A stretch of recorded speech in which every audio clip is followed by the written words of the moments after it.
Most people approach the subject of wealth as if it were a game of external strategy. They look for the right stocks, the best side hustles, or the latest financial trends, believing that if they just find the right how, the money will finally appear. However, wealth is not a collection of paper and numbers. It is a psychological state of being. You do not attract what you want. You attract what you are. If you are currently experiencing lack, it is because you are wearing the invisible rags of a beggar in your own consciousness. You are operating from a self-concept that views wealth as something outside of you that must be pursued and captured. The shift from a beggar to a king is described as brutal because it requires the total death of your current identity. You cannot take your old excuses, your old complaints about the economy, or your old feelings of unworthiness into the new state. A beggar is someone who believes they are at the mercy of the world, constantly looking for handouts or opportunities from a position of need. A king, on the other hand, is the source of his own reality. He does not look for wealth. E decrease italiano. To make this transition, you must be willing to burn the bridge to your old self and occupy a state of consciousness that the 3D world might initially call delusional.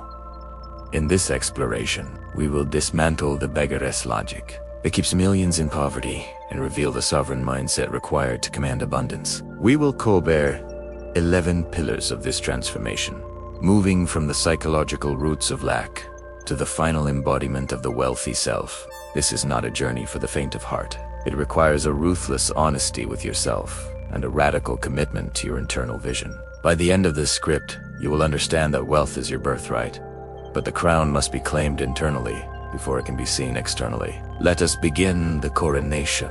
The beggaress logic is rooted in the belief that resources are finite and that someone else holds the keys to your success. When you operate from this state, your primary emotion is need. You look at a luxury car or a beautiful home and you feel a pang of desire, which is actually a confirmation of your current lack. Your internal dialogue is filled with, I wish, I hope, and if only. This if only mindset is the hallmark of the beggar. It places your power in the hands of if the boss gives me a raise, if the market goes up, if I win the lottery. You are essentially a spiritual petitioner, begging the universe for a crumb of its abundance. This logic creates a vibration of repulsion because the subconscious mind is purely mechanical. It takes your feeling of needing and reflects it back to you as not having. The harder you beg, the more the world seems to withhold. The beggar is always checking his bank account with anxiety, which is a prayer for more anxiety. He is always looking for a deal or a discount, because he believes there isn't enough to go around. This constant focus on the price of things rather than the value of things keeps him locked in a low-frequency reality. To become a king, you must first recognize these beggar patterns and realize they are the very things keeping the money away. The brutal part of this shift is realizing that no one is coming to save you. The government, your parents, and your employer are not the sources of your wealth. They are merely the channels through which your self-concept flows. If you view them as the source, you are a servant to them. If you view yourself as the source, they become your employees. The beggar's logic must be completely abandoned. You must stop asking for permission to be wealthy and start realizing that the only person who can grant you wealth is the person looking back at you in the mirror. One of the greatest barriers to wealth is the concept of earning. We are taught from a young age that we must work hard to be worthy of money. This creates a psychological ceiling where we believe we can only have as much as we have labored for. The king, however, knows that wealth has nothing to do with labor and everything to do with right. A king does not earn his kingdom. He inherits it by virtue of who he is. If you believe you must suffer to be wealthy, you will subconsciously sabotage any money that comes to you, Sally. Because you have UNA paid the price in pain. The worthiness trap makes you feel like a fraud when you start to imagine yourself as wealthy. You look at your current job or your past mistakes, and you think, I don't deserve to be a millionaire. This feeling of not deserving is the beggar talking. It is based on a moralistic view of money that doesn't exist in the realm of consciousness. The subconscious mind is non-judgmental. It doesn't care if you're a good person or a hard worker. It only cares about what you have accepted as true. If you accept that you are wealthy, it must provide the wealth. If you accept that you are unworthy, it must provide the lack. To bridge this gap, you must decouple your worth from your actions. You are worthy of wealth simply because you exist and because you are a direct expression of the infinite. A king doesn't feel guilty for his riches. He sees them as a natural extension of his existence. He doesn't look at his hands to see how much dirt is under his fingernails to determine his value. He looks at his I am.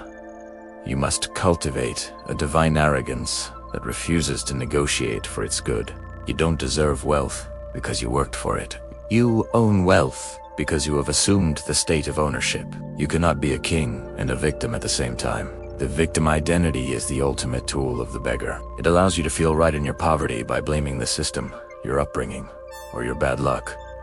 While there may be real systemic issues in the 3D world, focusing on them as the cause of your poverty is a death sentence for your manifestation. A sovereign being knows that their internal state is the only cause. By taking 100% responsibility for your financial situation, you are also taking 100% of the power to change it. If you believe the economy is the reason you are broke, you have given the economy the power of a god over your life. The brutal shift here is the refusal to complain. Complaining is an affirmation of a reality you don't want. Every time you talk about how expensive things are, or how hard it is to make money, you are placing a fresh order for more of those experiences. The king does not complain about his kingdom. He orders it. He doesn't discuss the drought with his subjects. He focuses on the harvest. You must become a person who refuses to acknowledge lack, even when the 3D world is shouting it in your face. This is not denial in a clinical sense. It is a refusal to participate in a lower reality. When you kill the victim, you also kill the need for sympathy. Many beggars use their poverty to gain attention or love from others. They find community in their struggle. A king, however, is often lonely at the top because he refuses to bond over lack. He is willing to be the villain in the eyes of those who prefer the comfort of the struggle. You must be willing to let go of the people who only love you when you are struggling. Wealth requires a ruthless isolation of your consciousness where only thoughts of abundance are allowed to reside. The most fundamental lie we are told is that time equals money. This is the wage slave mentality, a specialized form of beggar's logic. If you believe that your wealth is tied to your hours of labor, you are placing a physical limit on your income. There are only 24 hours in a day. Therefore, by this logic, there is a hard cap on your value. The king, however, operates on the logic of state equals reward. He knows that a single shift in consciousness can produce more wealth in a day than a lifetime of hard labor. He works because it is the natural expression of his state, not because he is trying to grind his way to riches. Wealth is a frequency, not a result of busyness. Have you ever noticed that some of the hardest working people are the poorest, while some of the wealthiest people seem to move with an air of divine leisure? This is because the wealthy person has mastered the internal labor. They have done the hard work of maintaining the feeling of wealth in the face of contrary evidence. This internal work is much harder than physical labor. It requires a constant discipline of the mind to refuse the facts of the senses. Once the internal state is solid, the physical money follows through inspired action rather than forced hustle. To make this shift, you must start viewing money as a byproduct of your identity. You don't make money. You radiate the state that allows money to find you. When you'll stop trying to earn and start being the one who is rewarded. The bridge of incidents will lead you to ideas, people, and opportunities that are far beyond your current pay grade. You are firing the worker inside you and hiring the CEO. The CEO doesn't work for the money. The CEO manages the vision that commands the money. A king is not moved by the temporary state of his treasury if he knows his taxes are being collected. He has a sense of security that is independent of what he sees today. This is the indifference required for massive wealth. Most people see a $0 balance in their bank account and they react with panic. This panic tells the subconscious, I am broke, and the subconscious diligently maintains that state. The king looks at the $0 balance and says, this is an interesting shadow. It is not my truth. My wealth is a settled fact. He's divinely indifferent to the mirror. This indifference is the highest form of faith. It is the ability to walk through a financial storm with the calm of a person who owns the storm. When you can reach a point where the physical presence or absence of money doesn't change your mood of abundance. You have won. You have successfully unhooked your consciousness from the 3D world. This vibrational stability is what allows manifestations to harden into fact. If you are constantly checking for the money, you are signaling that you don't have it. A king doesn't check to see if his palace is still there. He knows it's there. The brutal part of this is that you must be willing to fail in the eyes of the world. While you are building your internal kingdom, you might have to walk around in old shoes while internally feeling the silk of the crown. You must be okay with people thinking you are broke or crazy. Their opinion is part of the 3D mirror that you are now ignoring. When you stop needing the 3D world to prove your wealth to you, it finally becomes free to do so. The universe your subconscious only gives to those who already have an imagination. The beggar speaks the language of wishing. The king speaks the language of ordering. Your words are the decrees of your kingdom. If you use phrases like, "I can't afford that," "That's too much money," or "I'm struggling right now," you are issuing a command for your reality to remain stagnant. The subconscious mind is a literal servant. It hears "I can't afford that," and it makes sure you do and have the funds to prove yourself wrong, even if you are joking. The subconscious doesn't have a sense of humor. It only has a sense of truth. You must ruthlessly audit your speech. You don't have to lie to people, but you must stop affirming your lack. If someone asks how you are, don't talk about your bills. Talk about your vision. If you see something expensive, don't say "I can't afford it." Say "I am not choosing that today," or "That will be a nice addition to my collection later." You are retraining your mind to view money as a circulating energy rather than a scarce resource. A king never talks about not having. He talks about what is on its way, or what is already his. This applies to your inner talking as well. Your mental diet is the food of your self-concept. If you spend your day arguing with bill collectors in your head, you're staying in the beggar state. You must start having wealthy conversations with yourself. Imagine people congratulating you on your success. Imagine yourself discussing your investments or your charitable foundations. The language of plenty creates the atmosphere of plenty. When your internal and external speech are aligned with the king, the money has no choice but to manifest to match the decree. You will never outturn your self-concept. You can win the lottery.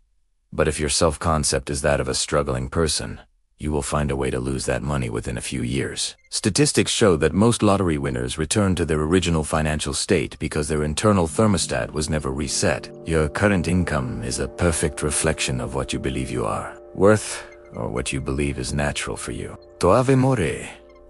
You don't need a new job. You need a new identity. You must become a person for whom wealth is boring and normal. The brutal shift here is realizing that you are the one holding yourself back. It's not the taxes, the government, or the competition. It is your own comfort zone. Many of us are comfortable in a certain level of lack. We know how to survive on a budget. We know how to handle the stress of being broke, but the stress of being wealthy, the responsibility of management, the change in social circles, the letting go of the struggling artist's personas, terrifying to the ego. The beggar is a safe identity. The king is a powerful identity, and power requires a death of the small self. To raise your financial ceiling, you must practice being wealthy in small ways. Walk into luxury stores and feel like you belong there. Look at high-end real estate and plan where your furniture will go. You are expanding your naturalness. When wealth feels extraordinary or impossible, it stays away. When wealth feels obvious and inevitable, it rushes in. You must reach the point where being wealthy is as natural to you as having two arms. This is the internal expansion that precedes the external explosion. Your bank account is not a source of truth. It is a feedback loop. It tells you exactly what your dominant state of consciousness has been over the last few months. If you look at your balance and feel disgust or shame, you are using the mirror to reinforce the very state that created the balance. The king looks at a low balance and sees it as a glitch in the simulation or a temporary shadow. He doesn't take it personally. He knows that his real bank account is in his consciousness, and it is infinite. You must learn to bless your money as it leaves and celebrate it as it arrives. Most beggars feel a sense of loss when they pay a bill. This loss feeling affirms that money is leaving and not coming back. The king feels a sense of power when he pays a bill. He is circulating his wealth.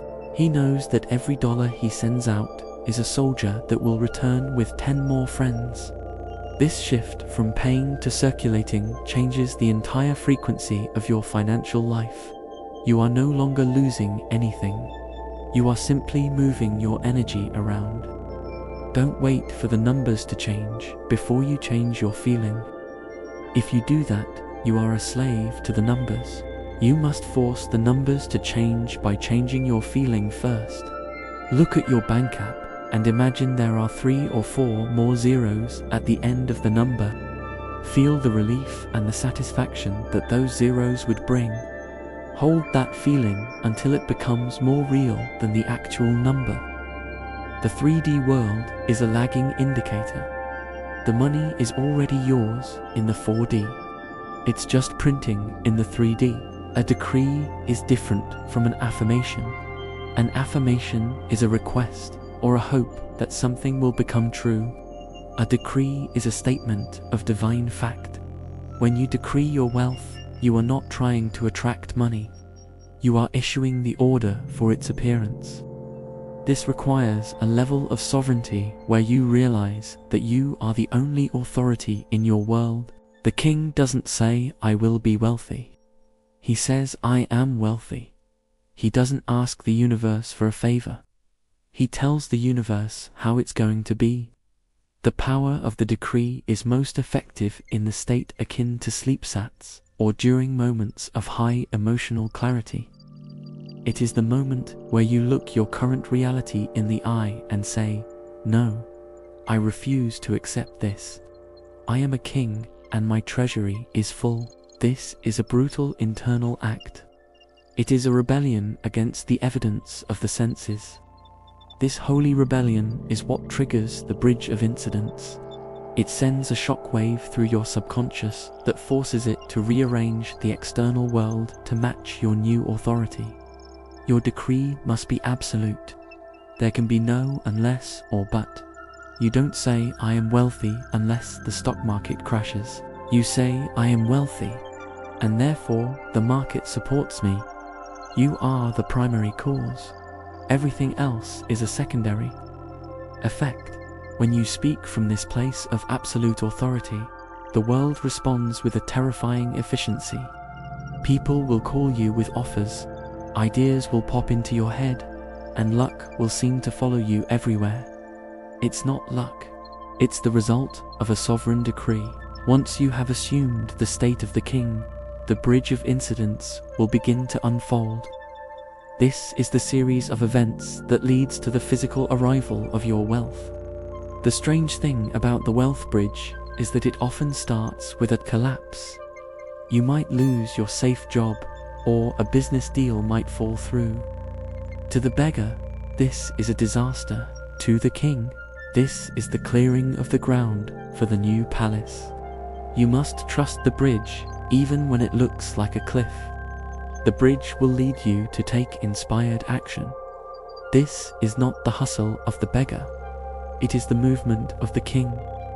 You might feel a sudden urge to call an old friend, to buy a specific book, or to start a new project. Follow these urges without question. These are the marching orders from your subconscious. The money won't just fall from the sky, though it can. It will usually arrive through natural channels that make total sense in retrospect. You will look back and see that every failure on the bridge was a necessary step to your success. Stay in the state of fulfillment during the bridge. If you start worrying about how the money is going to arrive, you are trying to build the bridge yourself, which stops the natural flow. Your only job is to stay at the end. Let the subconscious handle the how. The king doesn't need to know how the grain gets to the granary. He just knows that his orders have been given and his people are working. Your people are the infinite resources of the subconscious mind. Rest in that certainty. The final stage of the shift is when you no longer do anything to be wealthy. You simply are wealth. You have become the living gold. Your self-concept has been so thoroughly overhauled that you can't even remember what it felt like to be a beggar. You move through the world with an unshakable security. You are no longer afraid of losing money because you know that you are the source of it. If you lost everything tomorrow, you know you could manifest it all back in a fraction of the time because you still have the King's mindset. This is the ultimate sovereignty. You are no longer a slave to the 3D world's numbers. You have realized that money is just a symbol for consciousness. When you change your consciousness, the symbol must change. You walk with a different posture, you speak with a different tone, and you treat people with a different level of grace. A true king is generous because he knows he is infinite. He doesn't hoard because he doesn't fear lack. Your wealth becomes a blessing to the world because it is an expression of your divine abundance. The journey from beggar to king is brutal because it requires you to give up your favorite stories of struggle. You must trade the comfort of being a victim for the responsibility of being a creator. But once the crown is on your head, you will realize that the struggle was an illusion all along. You were always the king. You were just playing the role of the beggar to see if you could find your way back to the throne. The search is over. The coronation is complete. It is finished.